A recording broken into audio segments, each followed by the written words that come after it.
This video is supported by Dashlane, the password manager that keeps your personal data in a secure and convenient place. Try Dashlane for free on your first device by visiting dashlane.com/primalspace.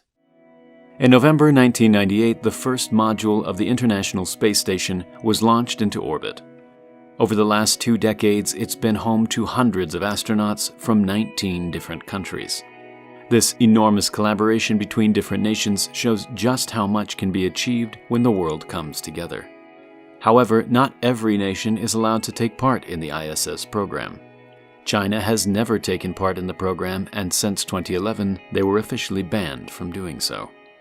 In this video, we're going to look at the history of unlikely space collaborations. We're also going to look at why the US lost trust in China's space program and China's future plans to make their own space station. In the midst of the Cold War, space was the ultimate frontier between the United States and the Soviet Union.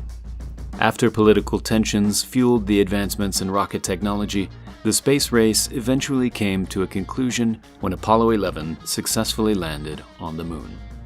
As the political landscape of the Cold War began to ease, a milestone was reached in 1975 when the US and Soviets worked together on the Apollo-Soyuz project, a mission which involved both nations docking their capsules together in space. The mission began in Baikonur, where 2 cosmonauts launched on the Soyuz 19 capsule. A few hours later, the Apollo capsule lifted off from US soil, launching 3 astronauts into space, where it docked with the Soyuz capsule. 3 hours after docking, the first international handshake in space took place through the hatch of the Soyuz capsule. This extraordinary moment signified a strong shift in the space race and ushered in a new era of international collaboration. Fast forward 23 years and the largest space collaboration was about to begin, the International Space Station. Spearheaded by NASA, the space station involved 15 nations and 5 different space agencies.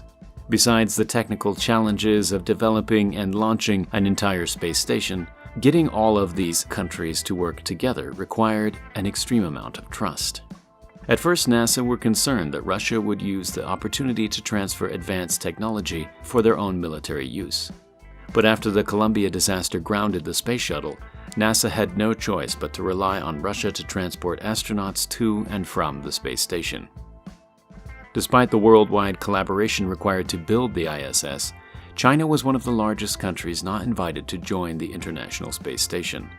At the time, the Chinese Space Administration was only 5 years old, and the rest of the nations felt that China was simply not ready to make a meaningful contribution to the project.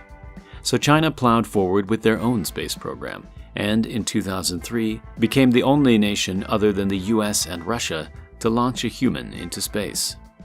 As progress continued on the ISS, China stated their desire to join the ISS as a new member.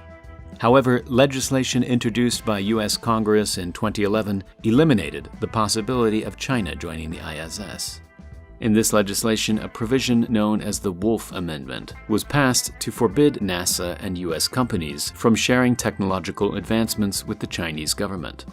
Although this may seem like a harsh decision, America's distrust in China was not completely unfounded. In 2007, China deployed an anti-satellite weapon to destroy one of its own weather satellites. This received worldwide criticism for the dangerous amounts of space debris it caused. A decade later, 2 Chinese nationals were charged by the US Department of Justice for allegedly hacking information from NASA's Jet Propulsion Laboratory. Despite being banned from the ISS, China continues to rapidly advance their space program. In 2019, China became the first nation ever to successfully land a spacecraft on the far side of the moon. In 2011, they launched a space station known as Tiangong-1, which was soon followed in 2016 by Tiangong-2. The final form of the Chinese space station will be 1/5 of the size of the ISS and is expected to be completed by 2023. While the United States remains against the idea of a Chinese collaboration, other space agencies are not so keen to avoid partnership. The European Space Agency have been clear about their willingness to let China into the ISS, and countries such as Italy have even agreed to collaborate with China on future manned spaceflight missions. Whether they were rightfully excluded from the ISS or not, China has been successful in developing their own space program. Over the next few decades, they are poised to become an even bigger player within the space community. But at the end of the day, space exploration should bring nations together. Our greatest achievements in space come when large teams of people work together to achieve a shared goal.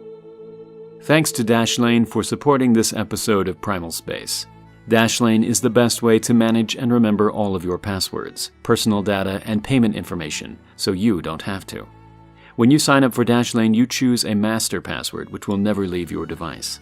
Every time you sign up to a website, Dashlane generates a long and complicated password which is encrypted using your master password. This keeps all of your passwords secure and means you only ever need to remember one password. Dashlane also has a secure autofill feature that works for your personal information and credit cards, saving you time when shopping online. Dashlane works across all devices, and you can try it for free on your first device by visiting dashlane.com/primalspace. Thank you very much for watching, and I'll see you in the next video.